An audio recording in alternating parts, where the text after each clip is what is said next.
미시간의 날씨가 10월이 되면 언제든지 정말 그 차가운, 그래서 금방이라도 눈이 올 수 있는 그런 시기가 되었습니다. 주님의 은혜로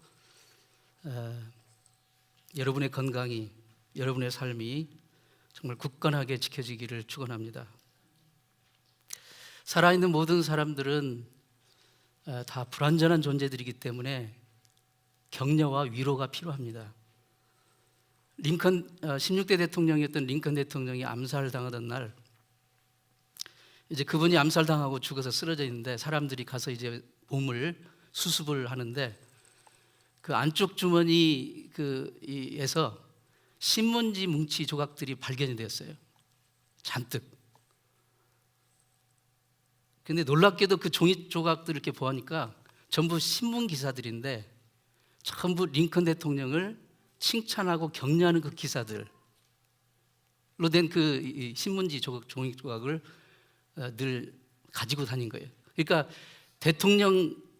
링컨 대통령이 얼마나 많은 비난과 정말 어려움을 겪었습니까? 근데 그분도 이 포켓에 자기를 칭찬하고 격려하는 신문 기사들을 놓고 다니면서 읽으면서 격려를 받았던 거예요. 사람들은 모두 다 위로받고 격려받기를 원합니다. 대통령도 위로가 필요하고 무일푼 실직자도 위로가 필요합니다. 꼴찌에게도 위로가 필요하고 1등에게도 위로가 필요합니다. 이 땅에 사는 사람은 모두 위로와 격려가 필요합니다. 젊은 딸에게는 어머니의 위로가 생명의 양식과도 같아요. 딸은 어머니의 위로를 받으면서 인생이 성숙해지지만 어머니는 딸을 위로하면서 2배로 늙어갑니다. 이 예배는 위로가 필요 없으신 단 한 분, 위로가 필요 없으신 그 전능하신 그분 하나님의 위로를 받는 시간입니다. 오늘 이 예배를 통해 하나님의 위로를 받고 하나님께 받은 그 위로로서 위로가 필요한 주변 사람들을 위로해 주는 거룩한 주의 백성들 되시기를 축원합니다. 우리는 때때로 인생의 여정에서 어려움을 만납니다. 우리를 두렵게 하는 위기를 만납니다. 그 위기를 극복하려고 애쓰지만 예기치 않은 일로 인해 더 깊은 위기의 수렁으로 빠져드는 경우도 많이 있습니다. 하나님은 아브라함의 명령을 따라 본토 친척 아비집을 떠나 단 한 번도 가보지 못한 생명부지의 땅 가나안 땅으로 들어간 정말 대단한 믿음의 사람이었습니다. 그 하나님의 말씀 한마디 듣고 그 모든 것을 뒤로하고 그 먼 거리를 떠났어요. 그런 위대한 믿음의 사람이었습니다. 그런데 그 하나님이 인도하신 그 땅에 왔는데 위기가 찾아왔어요. 그를 환영한 게 아니라 위기가 찾아왔어요. 이렇게 질문하는 사람이 있을 수 있습니다. 저는 열심히 예수 믿고 열심히 하나님 말씀 순종하고 정말 열심히 믿음 생활을 하려고 하는데 왜 이렇게 어려움이 올까요? 아브라함이 믿음이 없어서 성실하지 못해서 위기가 찾아온 게 아닙니다. 예수를 믿든 안 믿든 이 땅에 사는 모든 사람들은 이 땅에 사는 동안에는 어려움과 위기를 만납니다. 하나님은 우리가 예수 믿을 때 이 땅에서 전혀 어려움이 없을 것을 약속하지 않으셨어요. 요한복음 16장 33절에서 예수님이 이렇게 말씀하셨습니다. 세상에서 너희가 환난을 당하나 담대하라. 내가 세상을 이기었노라. 예수님도 세상을 이런 곳이라는 것을 인정하셨어요. 언제나 환난과 어려움이 있는 곳이라는 것을 인정하셨어요. 그러나 세상을 이기신 주님, 그 주님을 믿는 믿음으로 우리가 담대함을 가지고 승리하게 될 것임을 또한 약속하셨습니다. 본문에서 아브라함이 만난 위기는 기근의 위기였습니다. 자연의 황폐함에서 오는 그런 생존의 위기, 환난이죠. 여러분, 올해는 정말 온 지구가 기록적인 자연재해가 연속적으로 일어난 그런 해였습니다. 물론 항상 그랬지만 특히 올해는 더 심했던 것 같아요. 지진이며 정말 산불이며 정말 토네이도, 허리케인, 홍수, 정말 말로 할 수 없는 그런 그 자연재해들이 계속해서 연이어서 일어났던, 지금도 진행 중인 그런 해입니다. 온 세계가 신음하고 있습니다. 인간의 힘과 노력으로 어찌할 수 없는 이 자연의 위력 앞에 사람들은 속수무책입니다. 아무리 과학이 발달해도 올해 일어났던 그 일을 하나도 막지 못했습니다. 그러니까 고스란히 다 당하고 서퍼를 하고 당하고 있습니다. 아브라함은 위기를 벗어나려고 선택을 합니다. 오늘 제목이 위기 앞에서의 성도의 선택인데요, 아브라함도 위기를 당해서 선택을 하게 돼요. 어떤 선택을 했냐? 기근을 피해서 애굽으로 내려가는 선택을 했어요. 기근을 피해서. 그런데 불행하게도 기근을 피해서 애굽으로 내려가면 될 줄 알았는데 더 큰 위기가 찾아옵니다. 그것은 생명의 위기를 맞이한 거예요. 애굽에 가까이 왔을 때 아브라함은 아내 사라에게 이렇게 말합니다. 여보, 나는 당신이 정말 아름다운 여인이라는 것을 아오. 그래서 애굽 사람들이 당신을 보면 나를 죽이고 당신을 이제 살릴 것이요. 그렇기 때문에 이제부터는 여기서는 내 아내라고 하지 말고 내 누이라고 하십시다. 그래서 나를 좀 살려주시오. 내 목숨을 좀 보존케 해주시오. 여러분, 위기 앞에서 아브라함은 정말 말조심을 했어야 돼요. 위기 앞에서 그 어떤 말을 선택해야 될지. 아내 사례 입장에서 보면 매우 상처가 되고 배신감을 느끼는 그런 말이었습니다. 아니, 지 혼자 살겠다고 아내를 사지로 내모라, 수치의 길로 내모라. 이런 말도 안 되는 아내의 요구를 사례는 어떻게 생각했을까요? 성경에는 자세하게 사내의 그 사례의 그 감정을 말하고 있지 않습니다. 위기 앞에서 우리는 선택을 잘해야 됩니다. 특히 말 조심을 해야 됩니다. 어떤 말을 해야 될지 선택을 잘해야 돼요. 택시 운전기사가 한밤중에 술 취한 손님을 태웠어요.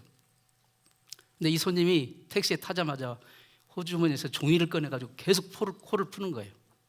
얼마나 더러워요. 계속 종이를 꺼내서 코를 푸는 거예요. 그 행동을 반복해요. 운전기사는 혹시 손님과 이제 그 말썽이 생기면 안 되니까 꾹 참습니다.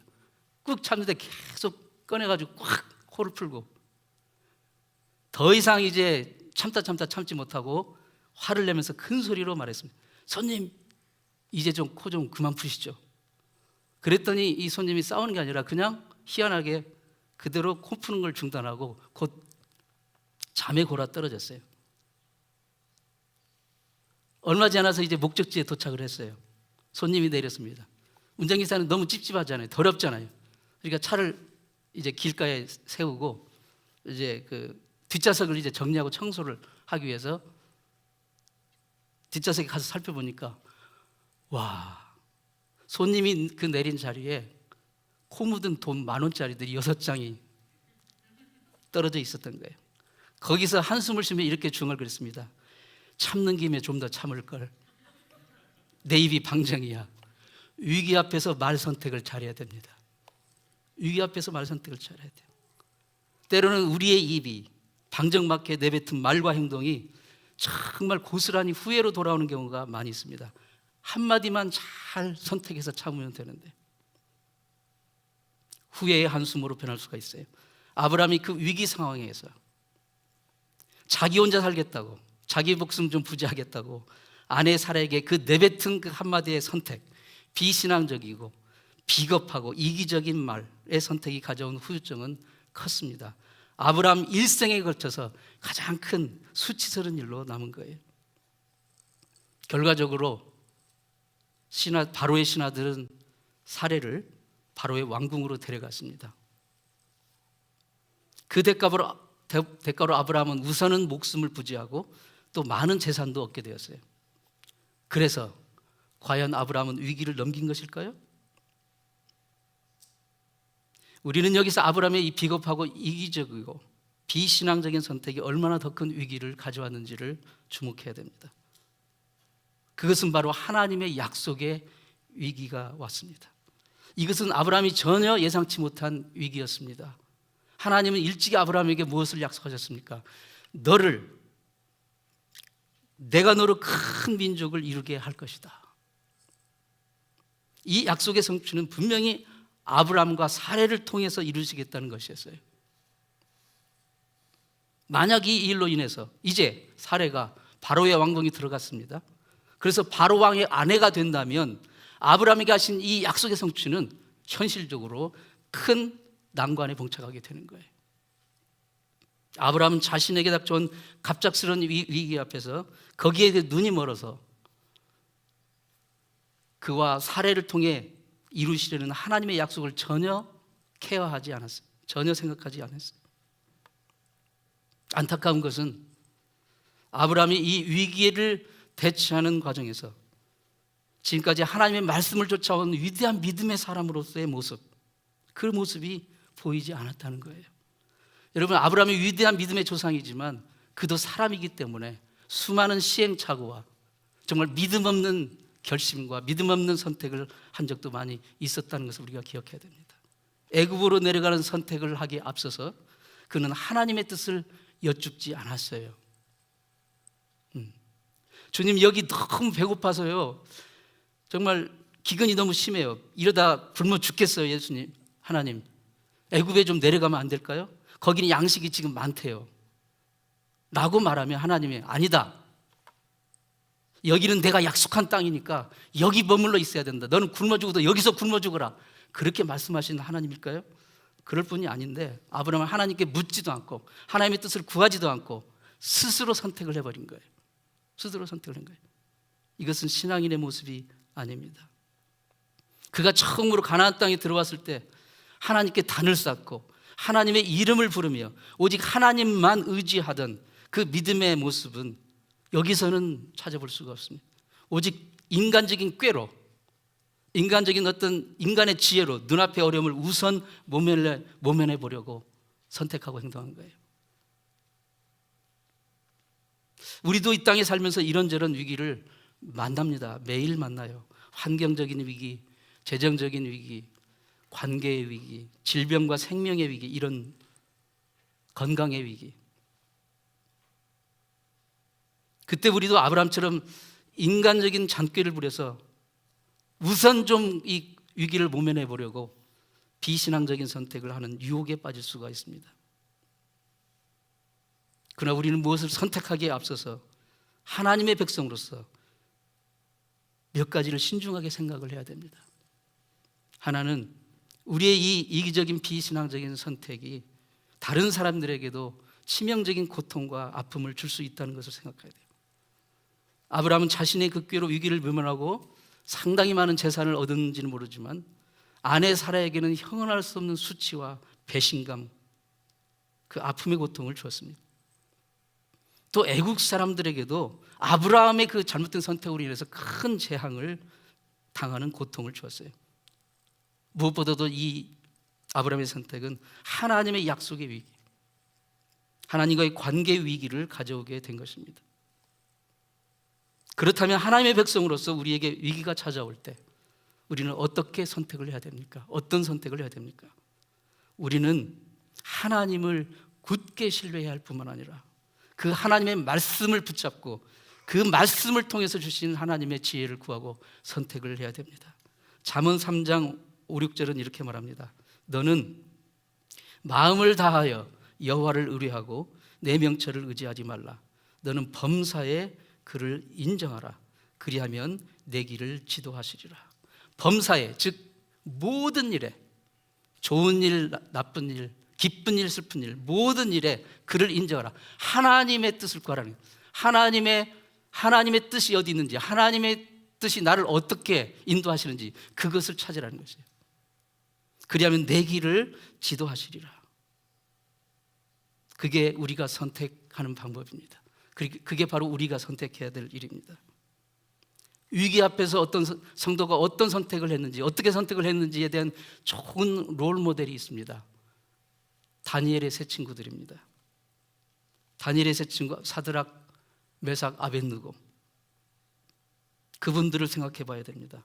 바벨론 느부갓네살 왕이 거대한 금신상을 만들고 그 낙성식 날 모든 그 제국의 모든 사람들을 그 앞에 집합해서 절하도록 했습니다.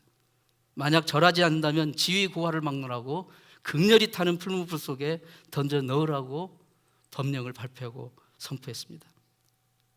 이 명령은 여호와 하나님 외에는 다른 것을 절대로 경배하지 않는 그 신앙을 생명처럼 여기는 이 사드락과 메삭과 아벳노에게는 생명의 위기가 찾아온 것입니다. 그러나 그들은 그 생명의 위기 앞에서 그것을 모면하기 위해서 아브라함처럼, 그 애굽에 내려간 아브라함처럼 인간적인 잔꾀를 선택하지 않았어요. 오히려 그들은 그 생명의 위협 앞에서도 무모하리만큼 굳건히 하나님만을 의지했습니다. 하나님만을 의지하기로 선택했습니다. 그리고 담대히 이렇게 선포했습니다. 다니엘 3장 17절 18절 말씀. 우리가 섬기는 하나님이 우리를 극렬히 타는 풀무에서 능히 건져내시겠고 설사 그리 아니하실지라도 우리는 금신상에게 절하지 아니할 줄을 아옵소서. 이게 이분들이 선택한 선택이에요. 위기 앞에서. 마침내 그들은 풀무불에 던져졌어요.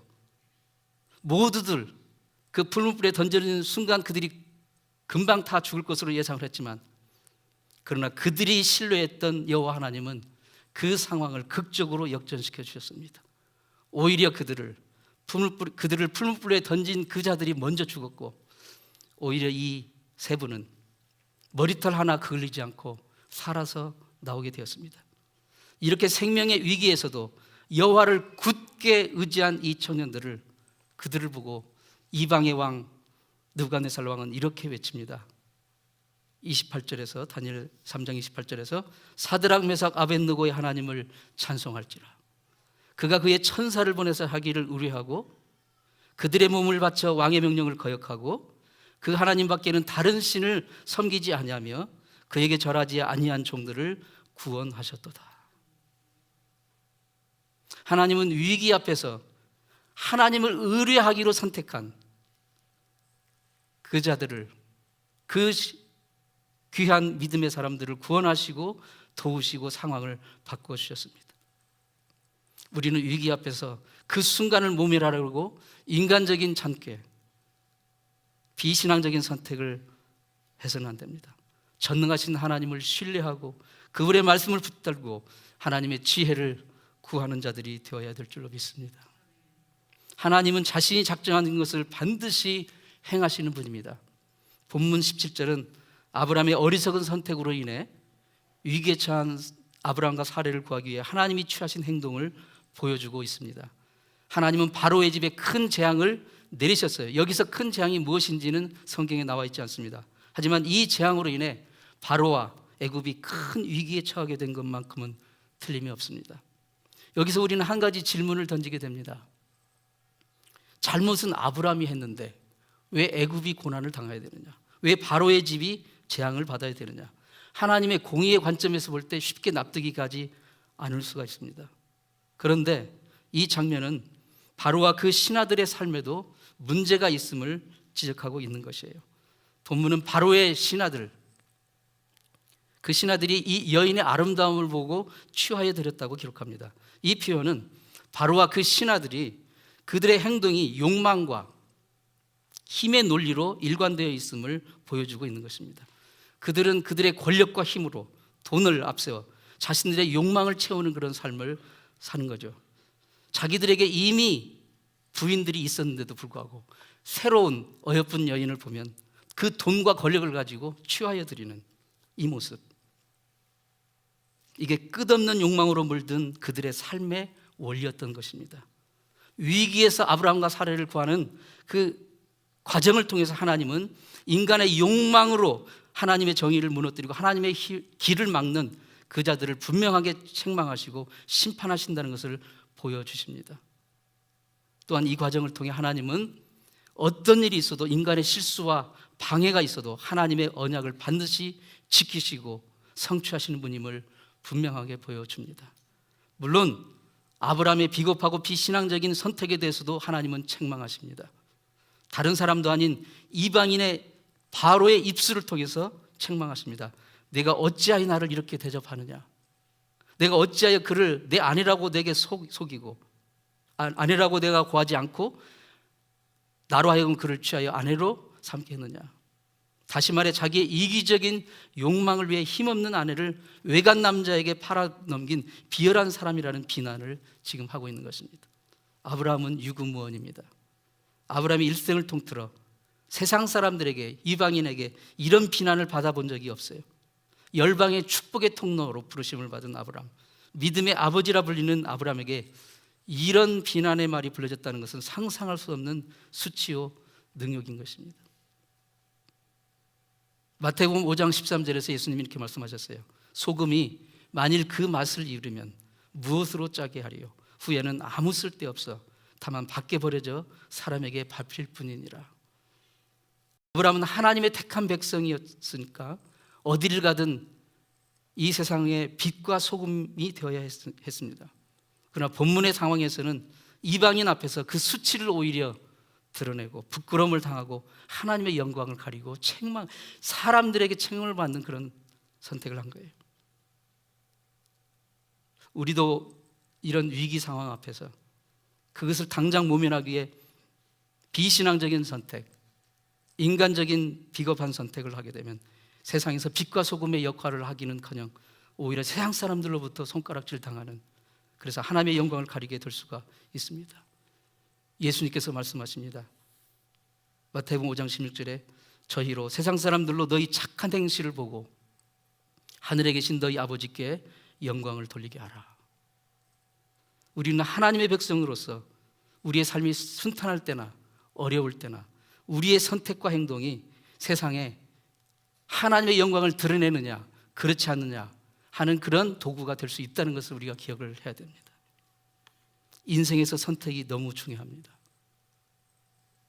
특히 어려운 상황에서, 위기 상황에서 우리의 선택, 성도의 선택은 매우 중요합니다. 하나님의 영광을 정말 강하게 드러낼 수도 있는가 하면 오히려 하나님의 영광을 가릴 수도 있습니다. 이런 어려움의 위기 상황에서 우리가 우리 주변 사람들을 원망하고 비난하고 자꾸 궁지로 몰아넣으면 오히려 그것은 어리석은 선택이 되는 것입니다. 상황은 더 어려워질 수가 있습니다. 평소에 누우면 바로 잠이 드는 남편이 오늘 저녁에는 왠지 잠을 못 자고 뒤척입니다. 아내 몰래 친구에게 돈을 빌렸는데 돈을 내일까지 갚아야 되는데 도무지 갚을 길은 없고 아득하기만 해서 잠이 오지 않기 때문에, 그러니까 혹시 아무것도 모르는 아내가 깰까 봐 막 조심스럽게 하면서 잠을 뒤척입니다. 그런데 아내도 눈치를 챘어요. 남편이 눕기만 하면 자는 남편이 오늘은 잠을 못 자고 이렇게 뒤척이니까 도대체 아내에게도 말 못할 무슨 고민이 있나 생각하다가 결국 아내도 벌떡 일어났습니다. 일어나가지고 여보 도대체 무슨 고민이 있어요? 도대체 왜 잠을 그렇게 못 자요? 무슨 고민이 있어요? 그렇게 물었습니다. 그러자 남편은 어쩔 수 없이 다 상황을 실토를 했습니다. 남편의 이야기를 다 들은 아내는 이제 남편 친구에게 그 저녁에 전화를 걸었어요. 철수 씨, 우리 남편이 지금 꿈도 못 갚을까 봐 잠을 못 자고 있어요. 언제 갚을지 알 수 없으니까 그리 아세요. 그리고 나 몰래 돈 같은 거 구워주지 마세요. 절대 그런 일 하지 마세요. 그리고 끊었어요. 그리고 아내가 전화를 끊고 이 남편에게 얘기했습니다. 이제부터는 철수 씨가 잠을 못 잘 거예요. 당신은 이제 편히 자세요. 아내가 남편을 정말 위한다면 남편 편을 들어줘야 됩니다. 왜 돈을 빌렸냐? 언제 빌렸냐? 얼마 빌렸냐? 당신 정신 있냐 없냐? 그렇게 따져봐야 아무 소용이 없습니다. 무슨 일이든지 벌어진 그 상황에서 하나님의 지혜를 구해야 됩니다. 가장 현명한 선택을 해야 됩니다. 성급하게 우리의 말의 선택을 잘해야 됩니다. 하나님의 말씀을 통해서 하나님의 지혜를 가지고 선택을 해야 됩니다. 누구를 비난하기 앞서서, 누구를 몰아세우기 앞서서 하나님의 지혜와 인도하심을 구하는 여러분 되시길 바랍니다. 사랑하는 성도 여러분, 여러분은 지금 어떤 위기와 역경을 만나고 계십니까?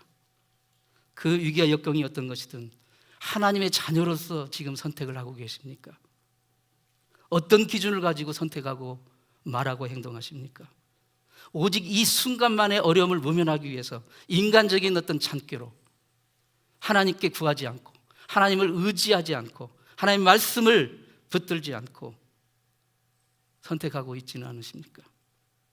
당신이 어떻게 선택하든 그 선택은 하나님의 영광을 드러낼 수도 있고 세상의 빛과 소금이 될 수도 있고 그렇지 않을 수도 있다는 사실을 기억할 수 있기를 바랍니다. 이번 한 주간 여러분의 삶의 현장에서 여러분이 어떤 일을 만나든 그리고 어떤 선택을 하게 되든 그 여러분의 선택이 하나님의 영광을 드러내고 세상의 빛과 소금이 되는 그런 열매를 맺게 되기를 진심으로 축원합니다. 기도하겠습니다. 사랑하는 우리 아버지 하나님, 풀무불의 위기 속에서도 불굴의 믿음으로 하나님의 신실하신 것 그 약속을 신뢰하기로 선택한 사드락과 메삭과 아벳느고의 믿음을 우리가 본받게 도와 주옵소서. 우리의 삶에서 선택을 해야 할 순간마다 하나님의 뜻과 하나님의 지혜와 하나님의 인도하심을 구하는 우리가 되게 해 주옵소서. 그래서 우리의 선택의 결과가 그 열매가 세상의 빛과 소금이 되고 하나님을 찬송함이 되게 도와 주시옵소서. 예수님의 이름으로 기도합니다. 아멘.